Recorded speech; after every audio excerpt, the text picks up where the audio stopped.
Siempre me ha dado curiosidad cómo un barril de crudo negro y viscoso termina convirtiéndose en gasolina y diésel claros y transparentes. Lo más increíble es que, después de refinarlo, el volumen total del petróleo incluso puede aumentar. El verdadero secreto está dentro de la refinería, en una enorme torre de hierro de decenas de metros de altura llamada torre de destilación. Su función es bastante simple: separar los componentes mezclados según cuál hierva primero. En realidad, el petróleo crudo no es una sola sustancia, sino una mezcla compleja de diferentes moléculas. Algunas son muy ligeras y hierven con un poco de calor. Otras son muy pesadas y necesitan temperaturas mucho más altas para hacerlo. Los ingenieros aprovechan esta diferencia y asignan pisos a las moléculas. Las de menor punto de ebullición suben a los niveles superiores, mientras que las de mayor punto de ebullición permanecen abajo. Pero surge una pregunta.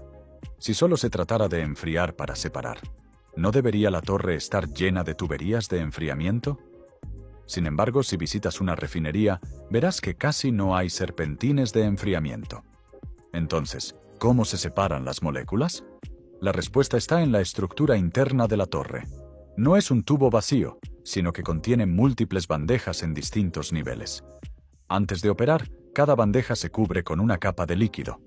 En la parte superior, el líquido es más frío, y a medida que se desciende, la temperatura aumenta. Luego, el crudo se calienta en un horno hasta cerca de 400 grados Celsius. En ese punto, la mayor parte se convierte en vapor con algo de líquido y entra con fuerza en la torre. El vapor intenta subir, pero no puede hacerlo directamente, porque cada bandeja tiene una estructura especial llamada plato de burbujeo, que obliga al vapor a pasar a través del líquido. Por ejemplo, si una capa de líquido está a 370 grados Celsius y el vapor entra a 400 grados Celsius, una molécula con un punto de ebullición de 375 grados Celsius se condensará inmediatamente al entrar en contacto con ese líquido y se quedará allí.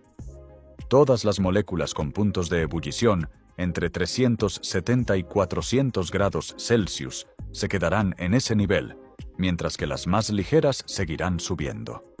A medida que el vapor asciende, pasa por múltiples niveles, donde se vuelve a filtrar.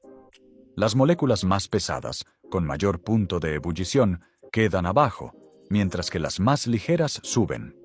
En una torre real suele haber más de 10 bandejas, lo que da como resultado que en la parte superior se obtengan gases licuados y gasolina, en el medio queroseno y diésel, y en el fondo fuelóleo y residuos. Suena perfecto, ¿verdad? Pero en la práctica siempre hay moléculas rebeldes que terminan en niveles equivocados. Para corregir esto, los ingenieros implementan un sistema de recirculación que devuelve esos líquidos a niveles más calientes, donde se vaporizan nuevamente o quedan retenidos correctamente. Este proceso ocurre continuamente, las 24 horas del día. ¿Y qué pasa con lo que queda en el fondo? No es desperdicio, sino material valioso. El problema es que sus puntos de ebullición son extremadamente altos, a veces superiores a 1000 grados Celsius. A esas temperaturas, las moléculas se descomponen antes de hervir. La solución es reducir la presión. Igual que el agua hierve a menor temperatura en la montaña, al bajar la presión se logra que estas moléculas hiervan a temperaturas más bajas. Este proceso se llama destilación al vacío.